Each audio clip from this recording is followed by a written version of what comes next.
May 5th, 2013. To Bread. In the middle of the night, I was pulled from a deep sleep by the sound of a nearby animal. I was less than half conscious when I realized a large, angry dog had found me. Fear gripped me. I tried to yell out, but I could only moan weakly as I struggled to leave my dreams. The dog took a step closer, and a jolt of adrenaline returned me to my senses. Bolting upright in my hammock, I perked my ears towards the inky night. The only sound came from my pounding heart and the mouse digging in the leaves beneath me. The dogs that had been chasing me throughout the days finally caught me in a nightmare. I shook off the dream this morning and was feeling good as I started pedaling into a thick fog. My shirt grew wet and water dripped from my helmet. The road was quiet and I was enjoying the ride when suddenly 4 large dogs burst from the mist in a surprise attack. They were focused and hungry, not even barking. The pack came from me from the right as I charged ahead. In my mirror, I saw them biting at my trailer and pulling on the bags before I was able to get up the speed to outrun them.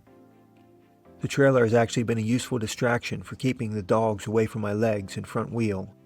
On a climb, I met a local man with the same idea.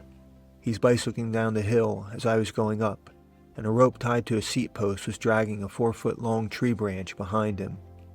When he stopped to talk, I pointed at the tree branch inquisitively.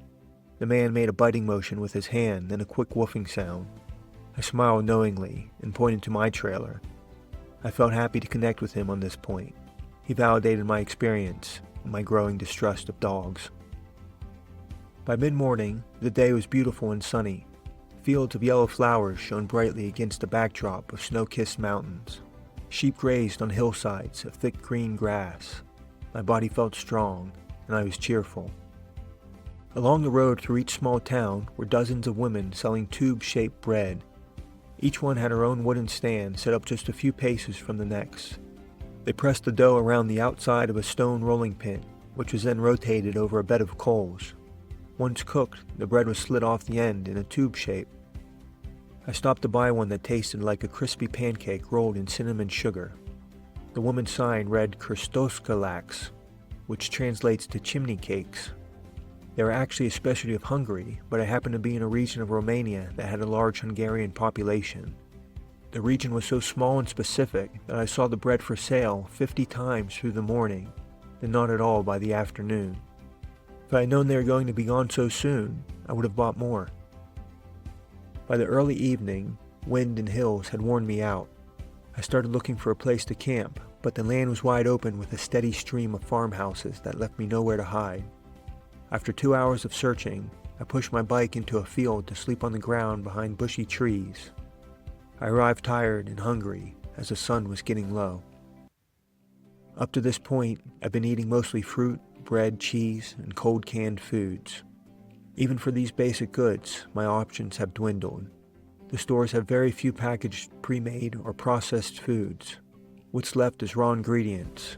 And so, tonight, for the first time, I cooked myself a meal. I have a small stove with me. I chose one that burns diesel so that the fuel would be available all over the world, and also because the word diesel is the same in every language. In preparation for tonight, I filled a fuel bottle at a gas station, but until this evening, I never thought about how I would ignite the stove. The only thing I had with me was a piece of flint and steel my dad gave me in case of an emergency. I'm glad I was using them to light my stove instead of whatever dire situation he might have imagined. Getting the diesel to ignite proved to be much more difficult than I expected. I scraped flint sparks directly onto the fuel, but that wasn't enough. Eventually I had to use the flint to light a small pile of leaves on fire. Then I transferred the flame to the stove.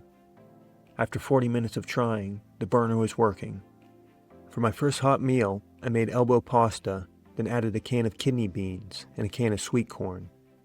The flavor was uninspired, but I do feel full, which for me is the most important part of the meal.